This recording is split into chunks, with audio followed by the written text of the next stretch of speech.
Welcome to the NBA Preview Show. I'm Joe Duffy of OffshoreInsiders.com, and along with Troy West of TroyWins.com, we're going to preview each and every day now through the NBA All-Star break. And speaking of the NBA All-Star break, very special programming note. Of course, the NBA does take that elongated break, so this will be our last show until February the 22nd, Thursday, when they come back from that NBA All-Star break, and Troy and I will record on that day, and we'll take a look at the next several days. So we thank you for joining us, and we will return after the NBA All-Star break. But again, February the 22nd will be the next show that we do record. Now, before Troy and I preview the next several days of games, I do want to remind you, make sure you like, subscribe, and comment. That certainly does us a favor. If you like us, that definitely tells the search engines that you want more of this. So please, if you're not already subscribed, by the way, so much great content on Sportsbook Review's YouTube page. You're probably already subscribed, but if you're not, right at the bottom of this video, make sure you do subscribe. And also at the end of this report, Troy and I, we're going to talk about the NBA Atlantic Division odds to win it. Well, we do this on a day-by-day basis. We take a look at some games that both Troy and I, and some situations that we're looking at. Troy, why don't we start with Monday, February the 12th? What games are you looking at? Yeah, there's two games in particular, Joe, that I'm looking at. The first one's actually the Knicks traveling into Philadelphia. Right now I'm seeing the Knicks as high as a 12-point favorite, or excuse me, a 12-point underdog. And that's just a lot of points in the NBA. You know, Philadelphia is a good team, and the Knicks, we know the downward spiral they've been on. Last week we talked about that they were great fade material, and they were just that. They didn't cover a spread last week. But this just is an interesting spot. Getting 12 points against the Sixers. Joel Embiid's minutes are always in question. You never know what they're really going to give him, especially in a game that I think they could probably got in their back pocket. So I looked for the Knicks getting 12 points tonight to be a potential solid cover. Another interesting game is the Golden State Warriors at home against the Phoenix Suns. I actually said that the Warriors would come out strong against the Spurs last week, and they did just that. They look like the Warriors of the team that's probably likely going to be winning another NBA Finals this year. And now they're playing, to me, arguably the worst team in the NBA and the worst offensive team in the NBA, the Phoenix Suns. This over-under is at 232, which is about as high as I've seen an over-under all year. It scares me to take a total on this play because the Phoenix Suns, they can put up 80 points or they can put up 100 points. Golden State's going to get their points, and 15 I'm seeing this spread right now. I got to think the Warriors win this game by 20-plus points or more. Only thing that would scare me would be their interest level in this game. So those are the two ones that I like for Monday, Joe. No official picks on it, but I do think the Warriors win this one by 20-plus, and I think the Knicks get within 12. Those are the two ones that I've at least had circled today. All right, Troy, we're going to ask you about Tuesday in a moment, but a couple of the games that I'm looking at on Monday, a situation that applies in two games. It favors the Spurs at Utah and New Orleans at Detroit. In both cases, you have a rested team versus a team playing back-to-back nights and 3 games in 4 nights. And as I said, that actually works a little bit better when it favors the road team, which it does in both of these games. Again, more times than not, when there's a less rested team, it's usually the road team, but in this case, it's the home team. Also, keep in mind, the Jazz are playing in the high elevation. Now, you could certainly argue in Denver and Utah that the home teams are more used to that high elevation, but still, when you're talking about a more rested team, even if it is the road team that's more rested, I think it becomes even more effective in that high elevation, such as in Salt Lake City. I've got some great situations for Tuesday, but first, let's go to Troy West for some games that really grab his attention for Tuesday. Yeah, without a doubt, the most intriguing game for Tuesday is going to be the Cavaliers traveling into OKC. You know, we know OKC put up 148 points in Cleveland just a couple of weeks ago. So, boy, I'm really intrigued to see where this total comes out, a potential overplay. However, we know Cleveland went and picked up some defense. They went and got George Hill, Rodney Hood, Jordan Clarkson. They got Lance Jr. Their defense looked better. They still gave up 100-plus points to Boston yesterday. But I'm going to be really curious where that over is at, and I think it could be a strong overplay tomorrow. I'm not sure they can set that thing high enough. Could also be a revenge game for Cleveland. They got absolutely spanked at home to OKC a couple of weeks ago. And we know how good Cleveland looked yesterday, but are we going to overreact to that? I don't know. It'll be interesting to see where Vegas sets the line at. I think it could be right around a pick'em game. but I think my money would likely be on the over. The other matchup looking at is also a potential big-time playoff matchup where Houston travels into Minnesota. Houston's been outstanding as of late. Minnesota's been a good team and a good bet as well as of late. I think that one's probably going to be around a pick'em game as well. I'd probably side with Houston just based off sheer talent, but boy, Minnesota in a big marquee game at home, I'm intrigued by that one as well. But I would probably circle Houston, and I think I would circle the over in that Cleveland OKC game tomorrow. Yeah, Troy, you bring up an excellent point. We talked about that on our last show, that we as handicappers, we're going to have to evaluate Cleveland making those trades. Is it going to be a situation where Cleveland will get that much needed wake-up call, or will there be some chemistry issues? Maybe a little bit of both, but you bring up an outstanding point there. Some situations I'm looking at, the San Antonio Spurs at Denver. The Nuggets are going to be rested versus an opponent playing back-to-back nights in 3 games in 4 nights. Especially prevalent because this is the high elevation and the thin air of Denver. Nuggets are in fact 134 and 111 at home versus unrested opponents when the Nuggets are rested. Of course, that record is against the spread, and in fact, the Nuggets here are going to have 2 extra days rest. The Spurs, in fact, will be playing their 4th consecutive road game, so the schedule maker really has Denver in a nice spot there. And as we do know that, the Spurs are the team that Greg Popovich is really the guy that kind of invented resting his star players in certain situations. So wouldn't be surprised if there's no opening line. In fact, I will almost bet my life there will be no opening line on that. We will see how that line moves up and down throughout the day with, once word kind of gets out as to whether the Spurs will even be playing their entire roster. Miami and Toronto. Miami will have 2 extra days rest. Atlanta and Milwaukee fading teams off of a close win that they dominated. The free throw line is 395, 289. That would say to fade Atlanta or benefit Milwaukee. The theory behind that is that when a team won a close game because of having a big advantage at the free throw line, that's a deceptive final. And that's another story altogether. But a lot of people like to exploit deceptive finals, especially in football.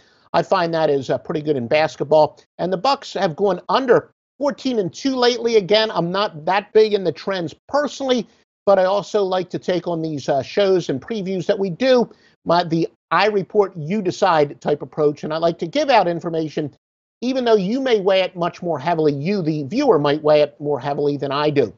Now we'll take a look at the Wednesday card, and let's go to Troy West of TroyWins.com with his look at some Wednesday situations. Yeah, Joe, it's a pretty ugly card Wednesday. No real matchups that are the typical sexy matchups by any means. When you look at the card, you get a lot of bad teams playing each other. However, there is one game that I do have circled. This is a team that I thought last week would actually start trending up with the trade and the addition of Blake Griffin.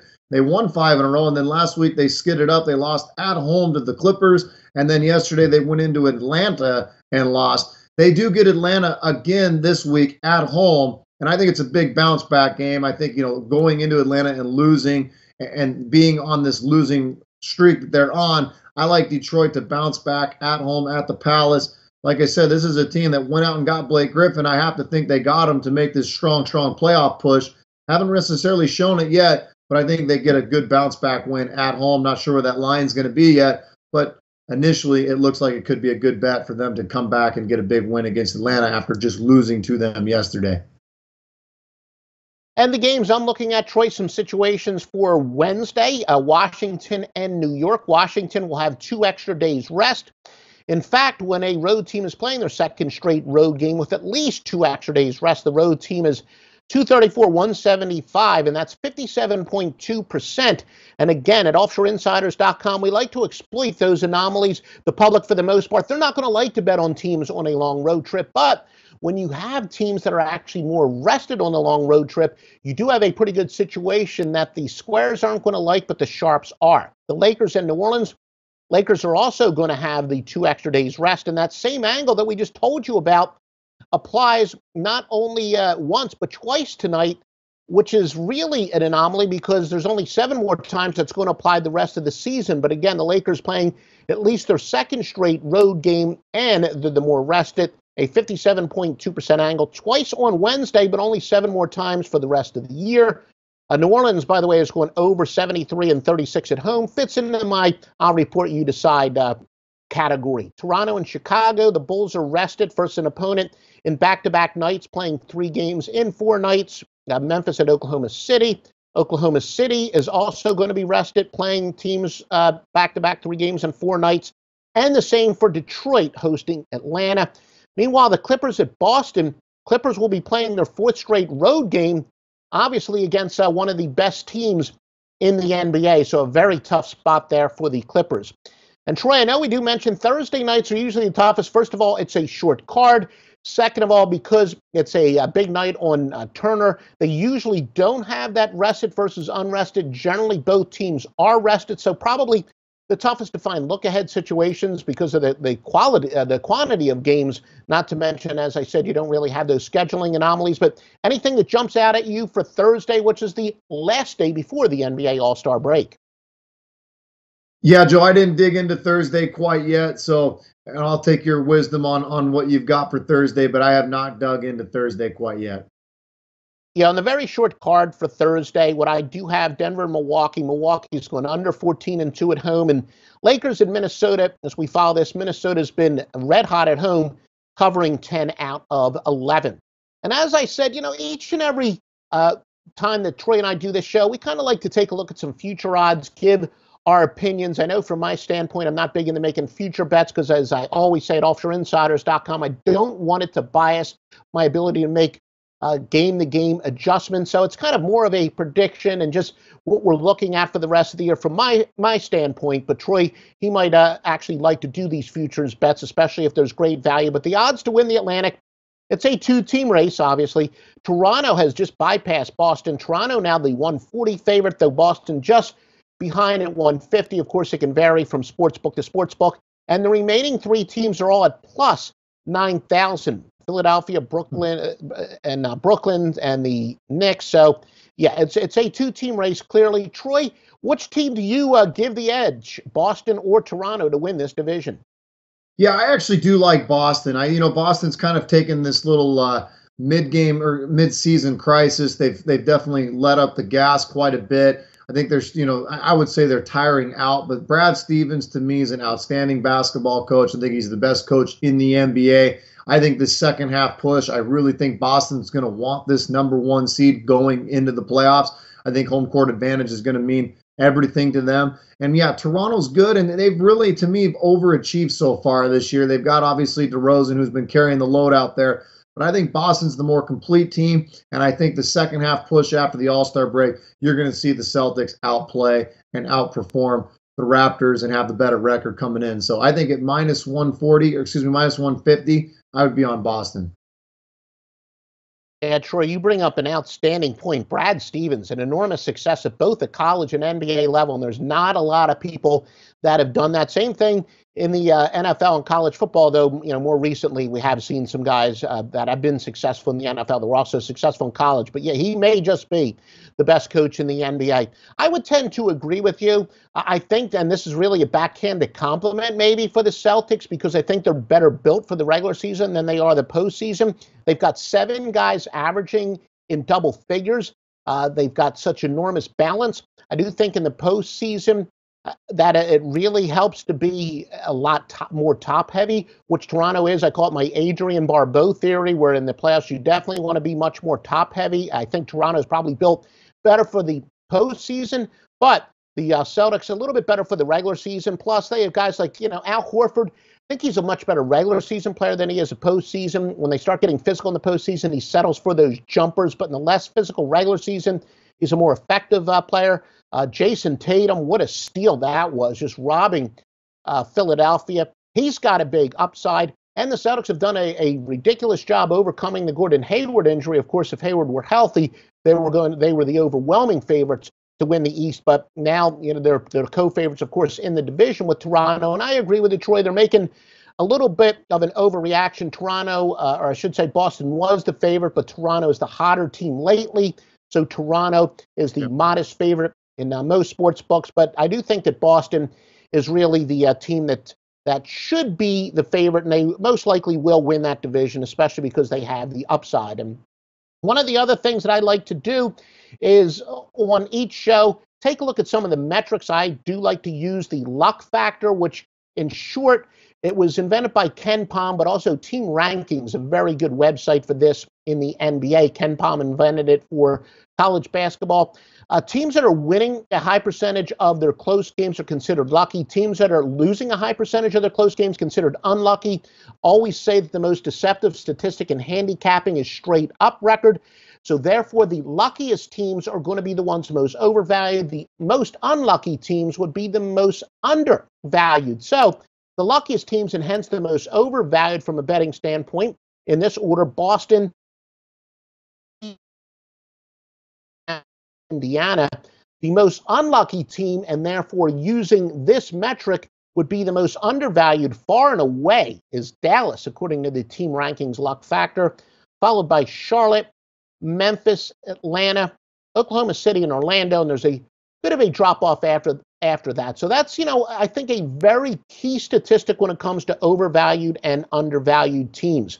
Troy, why don't you tell the viewers what they can get at TroyWins.com? Yeah, thanks, Joe. Like I said, we're really rocking and rolling in college basketball. Had a very successful weekend. I really focus in the WCC conference and the Pac-12 conference. Doesn't mean that we don't branch out of that, but we've been outstanding in those two conferences this year, and also the Big Sky Conference. So a lot of value in those conferences. Still covering the NBA as well, but college basketball, we're really geared up for these conference tournaments and March Madness. Come take a look. We're happy to give you a free trial. That's TroyWins.com.